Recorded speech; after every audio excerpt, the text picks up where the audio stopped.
Nyosha mkono wako juu, sema maisha yangu ni picha ya neno la Mungu. Maisha yangu ni hadithi ya ukuu wa Mungu. Maisha yangu yana mwelekeo mmoja tu, mbele na juu, siku zote za maisha yangu. Amen. Hallelujah. Somo ambalo nitaanza kufundisha leo nimelipa kichwa cha habari, mambo matatu muhimu. Hello. Mambo matatu muhimu. Sina uhakika sana kama nitaweza kuongelea hayo mambo matatu leo, lakini pengine nitakuandaa kwa ajili ya mambo matatu leo. Amen. Alama mojawapo ya hekima ni namna ambavyo watu wanatumia muda wao. Na uwepo wako hapa inaonyesha una hekima, kwa sababu umekuja kutumia muda wako kwenye jambo sahihi. Hallelujah.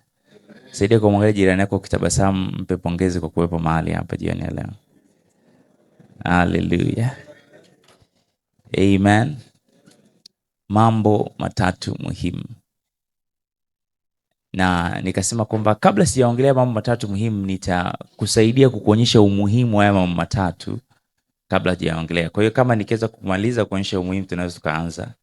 Kama sitaweza, nitaishia kwenye kuonyesha tu umuhimu. Amen. Hallelujah.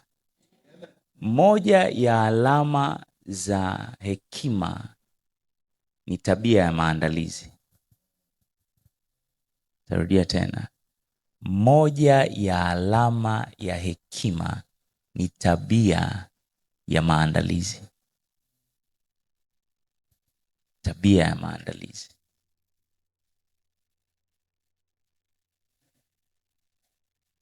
Na maandalizi ni jukumu lako.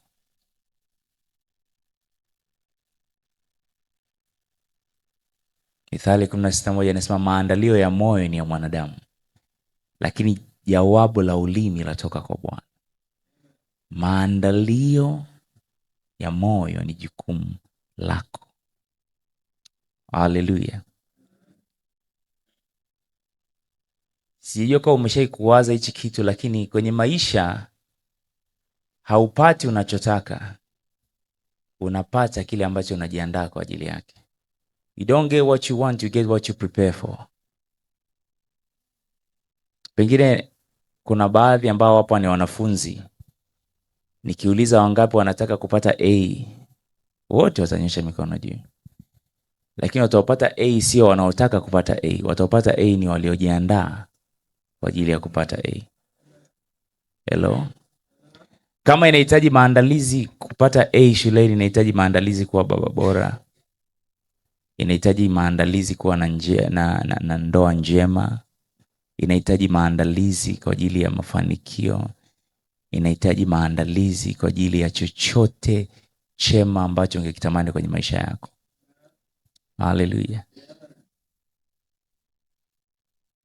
Kwa hiyo kwenye maisha haupati unachotaka, unapata kile ambacho umejiandaa kwa ajili yake. Kwa hiyo kama haujajiandaa kwa ajili ya mambo fulani fulani, miaka inaweza ikawa inaenda na kwenda na ikawa kana kwamba unarudia miaka yenye majina tofauti, kwa sababu haujajiandaa kwa ajili ya mabadiliko ambayo unayataka. Hallelujah. Kwa hiyo kwenye maisha hatupati tunachotaka, tunapata tunachojiandaa kwa ajili yake. Kwa wale ambao wanapenda kuangalia michezo, kuna mchezo ambao inafanyika kwenye kitu kinaitwa Olympics. Ni kati ya michezo yenye heshima sana duniani. Wana michezo ambao wanaenda Olympics wako aina mbili.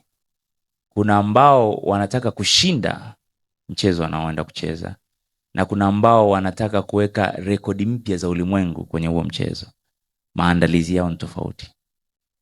Shiko unanielewa? Yeye ambaye anaenda kwenye Olympics akitaka kushinda, na yeye ambaye anaenda kwenye Olympics akitaka kuweka rekodi mpya. Kwa mfano kama anza kukimbia, anataka aweke rekodi mpya za marathon, maandalizi yao ni tofauti.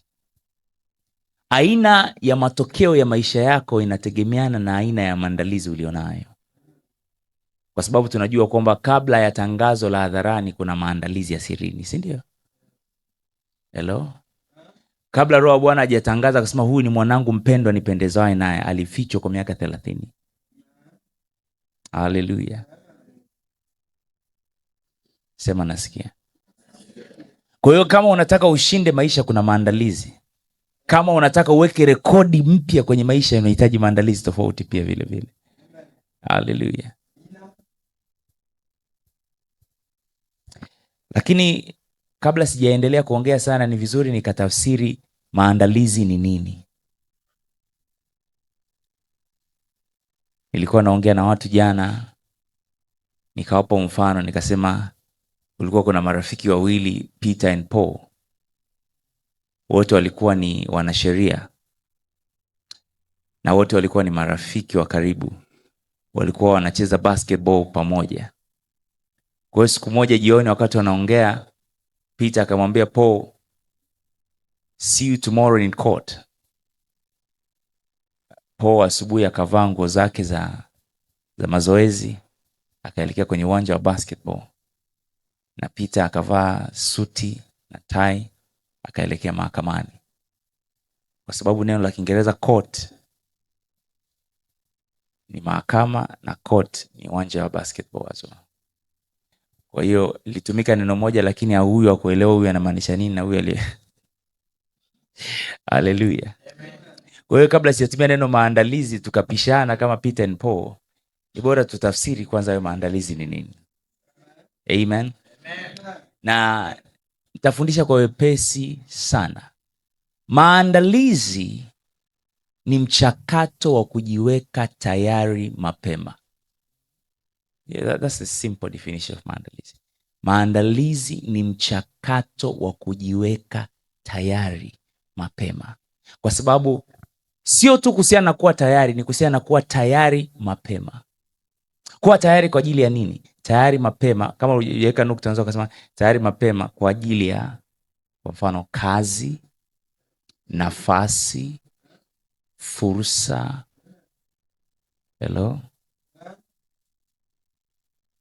ukuaji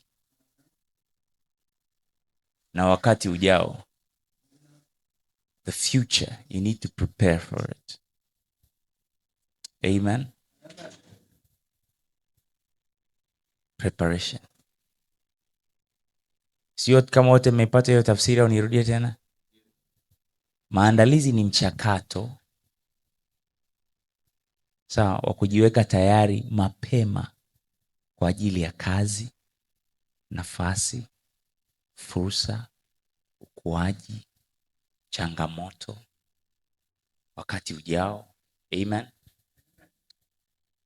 Unajua kazi bila maandalizi inaweza ikawa adhabu. Yeah. Kazi bila maandalizi. Unajua kupasua moyo wa mtu ni kazi, lakini nikikwambia wewe inaweza ikawa adhabu. Hello? Kwa sababu hujaandaliwa kwa ajili ya hiyo kazi.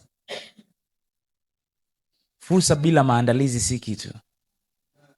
Nikikwambia dada Eliza kuna kazi zimekuja za pilot wa ndege milioni 50 kwa mwezi, si kitu kwa sababu huna hayo maandalizi ya kuwa pilot. Haleluya.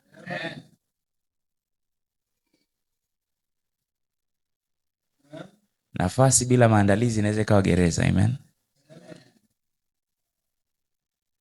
Unaweza ukaingia kwenye nafasi ya ndoa. Haleluya. Lakini kama haujajiandaa kwa ajili ya ndoa, nafasi inaweza ikageuka kuwa gereza. Changamoto zinaweza zikawa maangamizi bila maandalizi. Kama hujajiandaa na changamoto za maisha, zitapokukuta zinaweza zikawa kama sababu ya maangamizi. Maandiko yanasema kwenye Mithali 24:10 kwamba ukizimia siku ya taabu, sio kwamba taabu ni kubwa, anasema nguvu zako ni chache. Mithali 24:10. Uchache wa nguvu unatokana na uchache wa maandalizi au ukosefu wa maandalizi. Hallelujah. Preparation.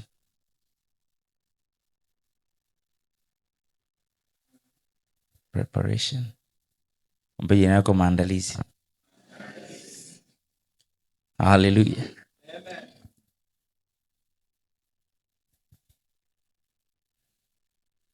Maandalizi yanaamua vitu vingi sana. Nitaongelea kwa uchache kwa sababu somo langu leo sio kuhusiana na maandalizi. Kiasi gani kwenye maisha utapokea au kuchukua, how much you achieve in life depends with your preparation. Hata kiasi gani utanielewa leo inategemea maandalizi uliokuwa nayo kabla hujaja hapa. Unajua walikuwa wanamsonga Yesu ni wengi, lakini mwanamke aliyetokwa damu miaka 12 alikuja na maandalizi. Akasema mimi sitaji kumsonga, nagusa tu pindo la vazi yake. Kwa hiyo tunaweza tukaenda kanisani wote, tofauti ya matokeo itakuwa ni maandalizi. Hello? Yeah. Kuna mtu anaenda kwenye ibada anakuja haandiki chochote. Hello? Ni tofauti na anayeandika. Lakini kuna wengine wanaandika, wanarekodi na kila kitu. Kwa hiyo viwango vya maandalizi ni tofauti. Umeshai kuona wale watu ambao kwenye mkutano kazini wakiulizwa wazo lao, wewe unasemaje? Wanasema I like to concur with the previous speaker. Penda kukubaliana na msemaji aliyepita. No preparation. Hamna maandalizi. Yeye akiulizwa leo una chochote? Sina chochote. Hanaga chochote kwenye mkutano. Why? Lack of preparation. Yesu alikuwa anaongea na wanafunzi wake akasema, nina mengi ya kuambia lakini hamwezi kuyapokea. You cannot bear them. Kwa kiwango cha kile ambacho Mungu anaongea na wewe ni kutokana na utayari wako kukipokea. Hello? Paulo akaongea na kanisa la Wakorinto kwenye Wakorinto wa kwanza 3 akasema, ndugu zangu, sikuweza kuongea na ninyi kama watu wa rohoni, kwa sababu ninyi ni watu wa mwilini. Nibidi niwalishe, niwape maziwa. Sikuweza kuwapa chakula kwa kuwa mkiweza. Nasema hata sasa hamkiwezi. Kwa hiyo Wakorinto wangekuwa wamekuwa, tungepata barua ya Wakorinto iliyoshiba zaidi. Lakini kutokana na kukosa kwao maandalizi, pata picha kama uelewe Wakorinto, na hicho ni Haleluya. Amen. Kwa hiyo utayari wako kwenye maisha unaamua ni kiasi gani unaweza kuchukua, how much you can take. Tukisema kwamba twendeni baharini tukachukue maji, kuna ambaye atatoka na mikono, kuna ambaye atatoka na kikombe, kuna ambaye atatoka na jagi, kuna ambaye atatoka na dumu, kuna ambaye atatoka na ndoo, mwingine atatoka na gari kubwa lile, si ndio? Mwingine atatoka na mfumo wa maji ya kwenda kuunganisha pale. Kila maandalizi ya kila mmoja yataamua nini anachukua. Kwa hiyo nini kwenye maisha yako ambacho utaachieve au utafanya ni maandalizi yako. Haleluya. Na pia kiasi gani unayafurahia maisha inatokana na maandalizi. Haujai kuona watu wanaingia kwenye mtihani wanafurahi na wako kwenye mtihani, na wako kwenye mtihani. Haleluya. Kinachomfanya huyu alie na huyu afurahi, tofauti yao ni maandalizi. Yeah. Kwa hiyo sio kaambia mtu ndoa mbaya, ndoa sio mbaya, tofauti nini?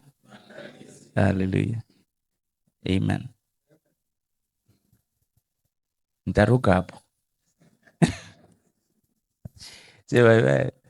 Kwa hiyo how much you enjoy life inategemeana na maandalizi. Ukienda kwenye kazi ambayo hujajiandaa itakuwa mtihani. Ukipewa nafasi ambayo hujajiandaa itakuwa mtihani. How much preparation you have. Ngeuke jina lako mwambie maandalizi. Hallelujah. Ni kiasi gani unachukua muda kiasi gani kwenye maisha yako kufikia malengo au kupata mambo au kufika mahali, inatokana na maandalizi yako. Hello? Mwingine anasema anamngoja muda wa Bwana, sio muda wa Bwana, Bwana anakungoja. Hallelujah. Oh, glory to God. Ukisoma kwa muda wako Kutoka 13 mstari wa 17 inaongelea ile, anasema kwamba ilikuwa hapo Farao walipokwisha kuacha watu hao waende zao, Mungu hakuwaongoza kwa njia ya Wafilisti, ijapokuwa ilikuwa ni karibu. Maana Mungu alisema wasije wakagairi watu hawa hapo watapokutana na vita na kurudi Misri. Kwa hiyo kukosa kwao tayari ilibidi Mungu awapitishe njia ndefu. Hello? Hivi unajua hata ukuaji, wengine wanaomba, wanatamani kukua, they want to be promoted in life, wanataka wapande kwenye maisha yako, lakini unajua hata kukua tu kwenye maisha inahitaji maandalizi. Hello? Kwa mfano kama hauna moyo wa kusamea, hufai sana kwenye kukua, hautakuwa kwa kasi, kwa sababu unajua kuna watu ambao ni marafiki zako kwa hiyo level, ukiondoka wanageuka, wanakupenda ukiwa hivyo. Kwa hiyo uwezo kuwa na moyo wa kuvumilia, wa kupenda, wa kusamehe, wa kujaa rehema, it will determine how fast you grow. Dada yako hajaja kwenye graduation, hujamsamehe mwaka wa 10 huu, Mungu anagundua hivyo, nikimpromote zaidi hawezi, atakufa na moyo mwanangu. Graduation tu, she is about to die. Kwa sababu lazima Mungu awaandae moyo wako uweze kuhandle betrayal, uweze kustahimili usaliti. Na usaliti ndio kosa pekee ambalo haliwezi kufanywa na adui zako. Sika leo? Hamna adui yako anaweza kusaliti. Ili mtu akusaliti lazima awe mtu wako wa karibu. Sika leo? Hello? You have to grow your muscles. Hello? Yeah. Kuna uzito wa ukuaji. Utapopokea bili ya milioni 500 afu unaambiwa wiki ijayo mwisho. You need that heart. Maana mwingine akiona hiyo bili anaweza kaenda mbele ya Mungu akaanguka tu akazimia. Haizi ataongea God, take me to. You need preparation. Kwa sababu hawa watu walikuwa hawajajifunza vita. Hawajajifunza kupigana. They have not learned to fight. Mungu akasema kwa sababu hawajajifunza vita, nisiwapitie njia fupi. Aliwapitisha njia ndefu, na bado walipofika waliogopa kuingia na walipita njia ndefu. Unajua watu wanadhani kwamba wana wa Israel walitembea njiani miaka 40. Hawakutembea njiani miaka 40. Walifika wakatumwa wapelelezi, wakaenda wakaogopa wakarudi. Mungu akasema kwa sababu ya hii mtakaa hapa miaka 40. Walikaa pale miaka 40. Yordani wanaangalia pale wavuki miaka, sio kwamba walikuwa wanatembea miaka 40, walikaa. Mungu alikuwa anasubiri watu wote wasioamini wafe. Hawajanielewa. Haleluya. Kwa hiyo walikuwa shaenda njia ndefu kufika pale walipotumwa wapelelezi, na bado walifika pale walikuwa wako tayari.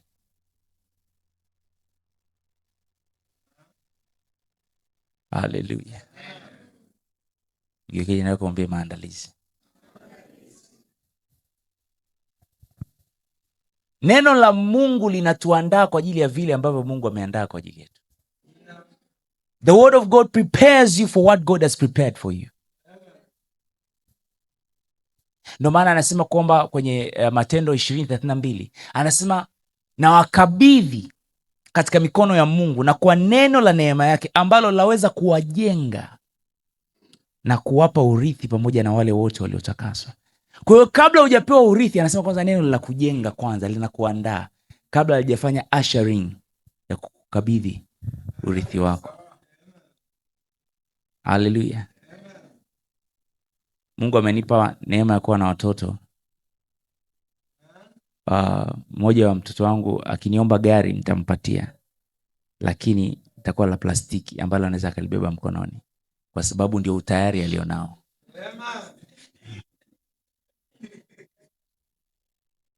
Mwenye masikio nasikie. Akiomba gari atapata nini? Yeah. Ni gari lakini la plastiki, abia libebe mkononi hivi. Aliendeshe mwenye vum vum akiwa nje. Tofauti ni kwamba he's not ready. Hayuko tayari. Kwa hiyo naona pengine kabla sianza kufundisha hii mambo matatu muhimu, tusimame tuombe ili kwa ajili ya ili tuwe tayari.